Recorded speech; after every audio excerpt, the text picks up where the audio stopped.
Bos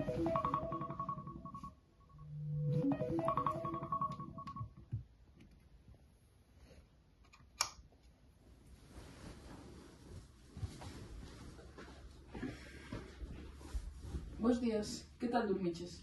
A verdade é que nada ben. Que logo? Tiven un soño moi raro. Nel iba pola rúa, mirábame nun espello e o meu reflexo comezaba a perseguirme e a gritarme mentras que o facía.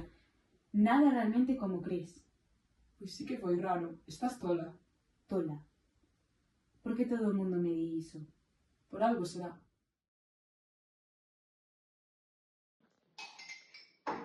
Acabaste xa de almorzar? É que quero ir á biblioteca a estudar para o examen de filosofía en luns. Pois vamos xa, se queres. Vale.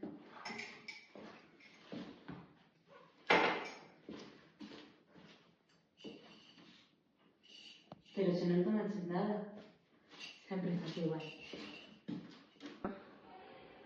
Buf, este tema é moi complicado. Non entendo como eles traballaba tanto a cabeza aos filósofos. Xa ves, a mente humana pode chegar a ser fascinante.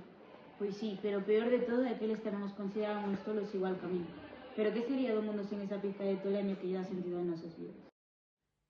Pois tes razón. Como dicía Aristóteles, non hai grandes xenios sen unha mestura de tolemia. Estiven dándolle voltas ao que me dixaches pola mañá de que estaba tola.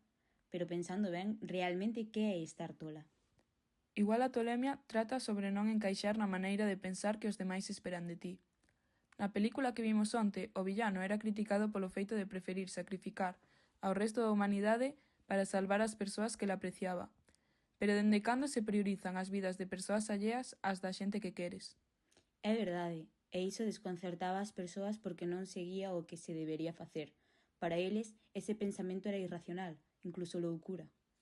O que parece loucura para uns pode ser simplemente unha forma diferente de ver o mundo. Claro, entón estar tola podería ser ter unha visión máis libre, lonxe daquelas miradas que só buscan a normalidade.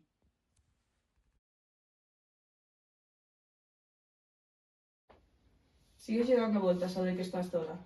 Pois sí, a verdade. Todos os homes son tolos, e o que non queres recoñecelo é o máis tolo de todos. Que pensamento tan profundo. Xa, bueno, en realidade non é meu, é de Pascal. Xa dicía eu. Nena, a cena xa está lista, baixa cando poidas.